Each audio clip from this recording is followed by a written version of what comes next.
ವಿಶ್ವ ಒಕ್ಕಲಿಗರ ಮಠದ ಪೀಠಾಧ್ಯಕ್ಷರ ಮೇಲೆ ನಿನ್ನೆ ಎಫ್ಐಆರ್ ಶ್ರೀ ಚಂದ್ರಶೇಖರ ಸ್ವಾಮೀಜಿಗಳಿಗೆ ನೋಟಿಸ್ ಜಾರಿ ಮಾಡಲಾಗಿದೆ. ನಿನ್ನೆ ಅವರ ವಿರುದ್ಧ ಎಫ್ಐಆರ್ ದಾಖಲಿಸಲಾಗಿದೆ.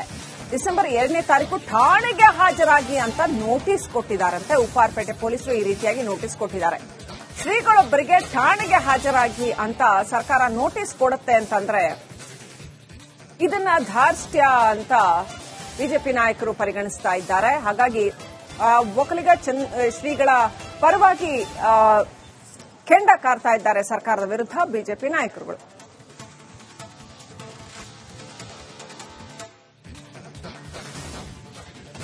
ವಿಶ್ವ ಒಕ್ಕಲಿಗರ ಮಠದ ಪೀಠಾಧ್ಯಕ್ಷರ ಮೇಲೆ ನಿನ್ನೆ ಎಫ್ಐಆರ್ ಶ್ರೀ ಚಂದ್ರಶೇಖರ ಸ್ವಾಮೀಜಿಗಳಿಗೆ ನೋಟಿಸ್ ಜಾರಿ ಮಾಡಲಾಗಿದೆ. ನಿನ್ನೆ ಅವರ ವಿರುದ್ಧ ಎಫ್ಐಆರ್ ದಾಖಲಿಸಲಾಗಿದೆ. ಡಿಸೆಂಬರ್ 2ನೇ ತಾರೀಕು ಠಾಣೆಗೆ ಹಾಜರಾಗಿ ಅಂತ ನೋಟಿಸ್ ಕೊಟ್ಟಿದ್ದಾರಂತೆ. ಉಪ್ಪಾರಪೇಟೆ ಪೊಲೀಸರು ಈ ರೀತಿಯಾಗಿ ನೋಟಿಸ್ ಕೊಟ್ಟಿದ್ದಾರೆ.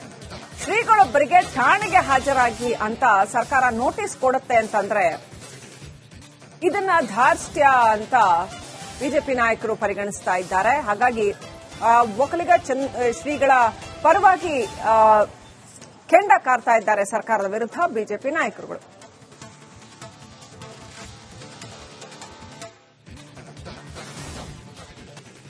ಒಕ್ಕಲಿಗ ಶ್ರೀಯನ್ನ ಮುಟ್ಟಿದರೆ ಸಮುದಾಯ ತಿರುಗಿ ಬೀಳುತ್ತೆ. ಪಾಕ್ ಜಿಂದಾಬಾದ್ ಅಂದರೆ ಕ್ರಮ ತಗೊಂಡಿಲ್ಲ.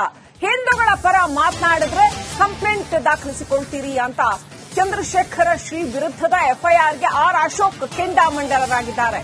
ಒಕ್ಕಲಿಗ ಶ್ರೀಗೆ ಕಿರುಕುಳ ಕೊಟ್ರೆ ಪರಿಣಾಮ ಎದುರಿಸಬೇಕಾಗತ್ತೆ ಅಂತ ಸರ್ಕಾರಕ್ಕೆ ಎಚ್ಚರಿಕೆ ಕೊಟ್ಟಿದ್ದಾರೆ ಆರ್ ಅಶೋಕ್.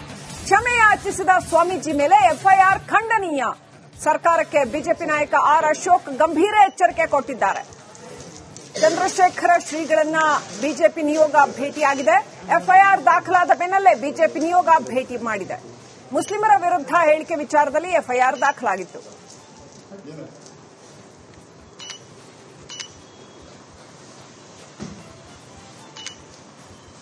ವಿಧಾನಸೌಧದಲ್ಲೇ ಪಾಕಿಸ್ತಾನ ಜಿಂದಾಬಾದ್ ಅಂದ್ರೂ ಕ್ರಮ ತೆಗೆದುಕೊಂಡಿಲ್ಲ. ನೀವು ಇಲ್ಲಿ ಸ್ವಾಮೀಜಿ ಅವರು ಒಂದು ಹೇಳಿಕೆ ಕೊಟ್ರೆ ಅವ್ರಿಗೆ ನೋಟಿಸ್ ಕೊಡ್ತೀರಿ ಅಂದ್ರೆ ನಾಚಿಕೆ ಆಗಲ್ವಾ ನಿಮ್ಮ ಸರ್ಕಾರಕ್ಕೆ, ಕಾಂಗ್ರೆಸ್ ಸರ್ಕಾರಕ್ಕೆ? ಏನ್ ಮಾನ ಮರ್ಯಾದೆ ಇರುವಂತ ಸರ್ಕಾರನ? ಅದಕ್ಕೆ ಈ ತರ ಗೊಡ್ಡು ಬೆದರಿಕೆಗಳಿಗೆಲ್ಲ ನಿಮ್ ನೋಟಿಸು ಈ ತರಕ್ಕೆಲ್ಲ ಗೊಡ್ಡು ಬೆದರಿಕೆಗಳಿಗೆಲ್ಲ ಬಗ್ಗಲ್ಲ. ಇಡೀ ಸಮಾಜ ಅವ್ರ ಜೊತೆ ನಿಲ್ತೀರಿ, ಮಠದ ಜೊತೆ ನಿಲ್ತೀರಿ. ಅವ್ರು ಈಗಾಗಲೇ ಅವ್ರು ಏನ್ ಹೇಳಿದಾರೋ ಅದಕ್ಕೆ ವಿಷಾದ ವ್ಯಕ್ತ ಮಾಡಿದ್ದಾರೆ. ಇಲ್ಲಿಗೆ ಅದನ್ನ ಮುಕ್ತಾಯ ಮಾಡಿದ್ರೆ ಸರಿ. ಇದೇನ ಮುಂದುವರಿಸಿದ್ರೆ ಇಡೀ ಸಮಾಜ ಇವ್ರ ವಿರುದ್ಧ ಹೋರಾಟವನ್ನ ಮಾಡ್ತೀರಿ ಅನ್ನೋ ಮಾತನ್ನು ಎಚ್ಚರಿಕೆಯನ್ನು ನಾವು ಕೊಡ್ತಾ ಇದ್ದೇವೆ. ನೀವು ಅವ್ರನ್ನ ನೋಟಿಸ್ ಕೊಡುವಂತದ್ದು, ಬಂಧಿಸುವಂತ ಪ್ರಯತ್ನ ಮಾಡತಕ್ಕಂಥದ್ದು ಇದು ಹೇಯ ಕೃತ್ಯ. ಈ ಸರ್ಕಾರ ನಿರಂತರವಾಗಿ ಒಕ್ಕಲಿಗರ ವಿರೋಧಿಯಾಗಿ ಕೆಲಸ ಮಾಡ್ತಾ ಇದೆ ಅನ್ನೋದು ಸ್ಪಷ್ಟವಾಗಿ ಅರ್ಥ ಆಗ್ತಾ ಇದೆ.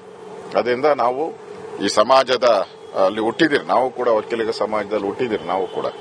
ನಾವು ಹಿಂದೂ ಧರ್ಮ ಪಾಲನೆ ಮಾಡುವಂತವ್ರು. ಆ ದೃಷ್ಟಿಯಿಂದ ನಾವು ಮಠಕ್ಕೆ ಬಂದು ಸ್ವಾಮೀಜಿಗಳಿಗೆ ಒಂದು ಧೈರ್ಯ ತುಂಬಿದಿರಿ. ನಾವು ನಿಮ್ ಜೊತೆ ಇದ್ದೀರಿ.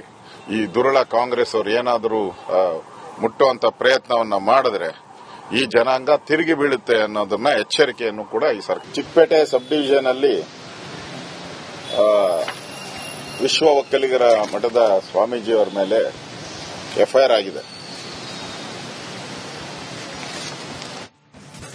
ವಿಶ್ವ ಒಕ್ಕಲಿಗರ ಮಠದ ಪೀಠಾಧ್ಯಕ್ಷರ ಮೇಲೆ ನಿನ್ನೆ ಎಫ್ಐಆರ್ ಶ್ರೀ ಚಂದ್ರಶೇಖರ ಸ್ವಾಮೀಜಿಗಳಿಗೆ ನೋಟಿಸ್ ಜಾರಿ ಮಾಡಲಾಗಿದೆ. ನಿನ್ನೆ ಅವರ ವಿರುದ್ಧ ಎಫ್ಐಆರ್ ದಾಖಲಿಸಲಾಗಿದೆ. ಡಿಸೆಂಬರ್ 2ನೇ ತಾರೀಕು ಠಾಣೆಗೆ ಹಾಜರಾಗಿ ಅಂತ ನೋಟಿಸ್ ಕೊಟ್ಟಿದ್ದಾರಂತೆ. ಉಪ್ಪಾರಪೇಟೆ ಪೊಲೀಸರು ಈ ರೀತಿಯಾಗಿ ನೋಟಿಸ್ ಕೊಟ್ಟಿದ್ದಾರೆ. ಶ್ರೀಗಳೊಬ್ಬರಿಗೆ ಠಾಣೆಗೆ ಹಾಜರಾಗಿ ಅಂತ ಸರ್ಕಾರ ನೋಟಿಸ್ ಕೊಡುತ್ತೆ ಅಂತಂದ್ರೆ ಇದನ್ನ ಧಾರ್ಷ್ಟ್ಯ ಅಂತ ಬಿಜೆಪಿ ನಾಯಕರು ಪರಿಗಣಿಸ್ತಾ ಇದ್ದಾರೆ. ಹಾಗಾಗಿ ಒಕ್ಕಲಿಗ ಶ್ರೀಗಳ ಪರವಾಗಿ ಕೆಂಡ ಕಾರ್ತಾ ಇದ್ದಾರೆ ಸರ್ಕಾರದ ವಿರುದ್ಧ ಬಿಜೆಪಿ ನಾಯಕರುಗಳು.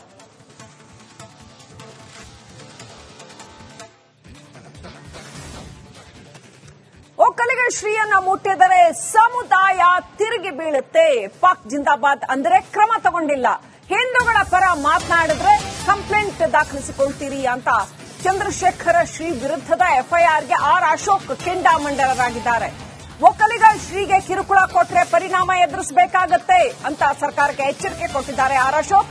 ಕ್ಷಮೆ ಯಾಚಿಸಿದ ಸ್ವಾಮೀಜಿ ಮೇಲೆ ಎಫ್ಐಆರ್ ಖಂಡನೀಯ. ಸರ್ಕಾರಕ್ಕೆ ಬಿಜೆಪಿ ನಾಯಕ ಆರ್ ಅಶೋಕ್ ಗಂಭೀರ ಎಚ್ಚರಿಕೆ ಕೊಟ್ಟಿದ್ದಾರೆ.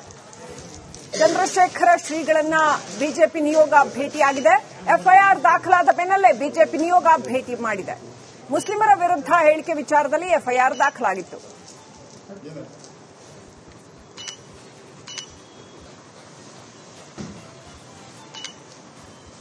ವಿಧಾನಸೌಧದಲ್ಲೇ ಪಾಕಿಸ್ತಾನ ಜಿಂದಾಬಾದ್ ಅಂದ್ರೂ ಯಾಕೆ ಕ್ರಮ ತೆಗೆದುಕೊಂಡಿಲ್ಲ ನೀವು? ಇಲ್ಲಿ ಸ್ವಾಮೀಜಿ ಅವರು ಒಂದು ಹೇಳಿಕೆ ಕೊಟ್ರೆ ಅವ್ರಿಗೆ ನೋಟಿಸ್ ಕೊಡ್ತೀರಿ ಅಂದ್ರೆ ನಾಚಿಕೆ ಆಗಲ್ವಾ ನಿಮ್ಮ ಸರ್ಕಾರಕ್ಕೆ, ಕಾಂಗ್ರೆಸ್ ಸರ್ಕಾರಕ್ಕೆ? ಮಾನ ಮರ್ಯಾದೆ ಇರುವಂತ ಸರ್ಕಾರನ. ಅದಕ್ಕೆ ಈ ತರ ಗೊಡ್ಡು ಬೆದರಿಕೆಗಳಿಗೆಲ್ಲ ನಿಮ್ ನೋಟಿಸು ಈ ತರಕ್ಕೆಲ್ಲ ಗೊಡ್ಡು ಬೆದರಿಕೆಗಳೆಲ್ಲ ಬಗ್ಗಲ್ಲ. ಇಡೀ ಸಮಾಜ ಅವ್ರ ಜೊತೆ ನಿಲ್ತೀರಿ, ಮಠದ ಜೊತೆ ನಿಲ್ತೀರಿ.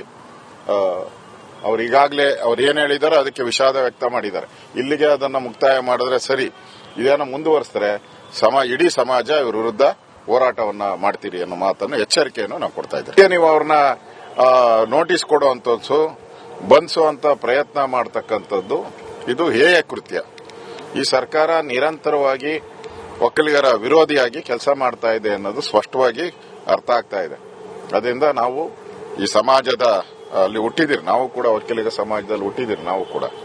ನಾವು ಹಿಂದೂ ಧರ್ಮ ಪಾಲನೆ ಮಾಡುವಂತವ್ರು. ಆ ದೃಷ್ಟಿಯಿಂದ ನಾವು ಮಠಕ್ಕೆ ಬಂದು ಸ್ವಾಮೀಜಿಗಳಿಗೆ ಒಂದು ಧೈರ್ಯ ತುಂಬಿದಿರಿ. ನಾವು ನಿಮ್ ಜೊತೆ ಇದ್ದೀರಿ. ಈ ದುರುಳ ಕಾಂಗ್ರೆಸ್ ಅವರು ಏನಾದರೂ ಮುಟ್ಟುವಂತ ಪ್ರಯತ್ನವನ್ನ ಮಾಡಿದ್ರೆ ಈ ಜನಾಂಗ ತಿರುಗಿ ಬೀಳುತ್ತೆ ಅನ್ನೋದನ್ನ ಎಚ್ಚರಿಕೆಯನ್ನು ಕೂಡ ಈ ಸರ್ಕಾರ. ಚಿಕ್ಕಪೇಟೆ ಸಬ್ ಡಿವಿಷನ್ ಅಲ್ಲಿ ವಿಶ್ವ ಒಕ್ಕಲಿಗರ ಮಠದ ಸ್ವಾಮೀಜಿಯವರ ಮೇಲೆ ಎಫ್ಐಆರ್ ಆಗಿದೆ.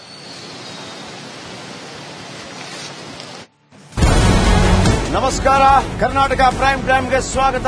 ನಾನು ಜಯಪ್ರಕಾಶ್ ಶೆಟ್ಟಿ. ಇಡೀ ಕರ್ನಾಡು ಇವತ್ತು ರೆಬೆಲ್ ಆಗಿ ನಿಂತಿದೆ. ಈ ಹಗರಣಗಳನ್ನು ಸದನದಲ್ಲಿ ಪ್ರಸ್ತಾಪ ಮಾಡಲು ಕೂಡ ಕಾಂಗ್ರೆಸ್ ಹಿಂದೇಟು ಹಾಕಿದ್ದೇಕೆ? ನಿಮ್ಗೆ ಸಂಬಳ ಅದಕ್ಕೆ, ನಿಮಗೆ ವಾಹನ ಅದಕ್ಕೆ, ನಿಮಗೆ ವೆಪನ್ ಅದಕ್ಕೆ, ನೀವು ಅದನ್ನು ಸರಿ ಇಡಬೇಕಾಗಿದೆ. ನೀವು ವಿದ್ಯುತ್ ಬರ ಇದೆ ಅಂತ ಹೇಳ್ತಾ ಇದ್ದೀರಿ, ಎಲ್ಲಿ ಬರ ಇದೆ ನೀವು ಹೇಳಬೇಕು. ಪಾಕಿಸ್ತಾನ್ ಆಕ್ಯುಪೈಡ್ ಕಾಶ್ಮೀರ್ ಅದು ಎಂದೆಂದಿಗೂ ನಮ್ಮದು. 40 ಮೆಷಿನ್ಗಳು ತಂದಿತ್ತು ನೋಟ್ ಎಣಿಸುವುದಕ್ಕೆ, ಅದೇ ಹಾಳಾಯಿತು. ಮಥುರಾದ ಗಲಾಟೆ ಇದೆಯಲ್ಲ, ಅದು ಸ್ಥಳೀಯವಾಗಿ ಕೂತು ಪರಿಹರಿಸಬಹುದಾದಂತ ಕಾನೂನಿದೆ. ಗ್ಯಾರಂಟಿ ಯೋಜನೆಯಿಂದ ನಷ್ಟ ಆಗಿದೆ, ಲಾಭ ಆಗಿದೆ, ದಯವಿಟ್ಟು ಹೇಳಿ. Dawood Ibrahim most wanted criminal ಯಾವಾಗಾದ? ಅಂದ್ರೆ ಇಲ್ಲಿ ತನಕ ಭಾರತ ದೇಶದಲ್ಲಿ ಓರ್ವ ದಲಿತ ಪ್ರಧಾನಿಯಾದಂಥ ಇತಿಹಾಸವೇ ಇಲ್ಲ. ರಿಪಬ್ಲಿಕ್ ವರ್ಲ್ಡ್ ಆಪ್ ಇದು ಕೇವಲ ಅಪ್ಲಿಕೇಶನ್ ಅಲ್ಲ, ಸಮಗ್ರ ಸುದ್ದಿಗಳ ಸಂಪರ್ಕ ಮಾರ್ಗಕ್ಕೆ ಕ್ರಾಂತಿಕಾರಿ ಬದಲಾವಣೆ. ರಿಪಬ್ಲಿಕ್ ವರ್ಲ್ಡ್ ಆಪ್ ಕೇವಲ ಸುದ್ದಿ ಅಪ್ಲಿಕೇಶನ್ ಅನ್ನ ಪರಿಚಯ ಮಾಡ್ತಾ ಇದೆ, ಬದಲಾಗಿ ಡಿಜಿಟಲ್ ಸುದ್ದಿ ಬಳಕೆಯ ಹೊಸ ಯುಗಕ್ಕೆ ನಾಂದಿ ಹಾಡ್ತಾ ಇದೆ. ಇದೊಂದು ಬ್ರೇಕಿಂಗ್ ನ್ಯೂಸ್, ಪ್ರಭಾವಶಾಲಿ ಕಾರ್ಯಕ್ರಮಗಳಿಗೆ ಗಟ್ಟಿಯಾದ ವೇದಿಕೆ. ರಿಪಬ್ಲಿಕ್ ವರ್ಲ್ಡ್ ಅಪ್ಲಿಕೇಶನ್ ಈಗ ಲೈವ್ ಆಗಿದೆ.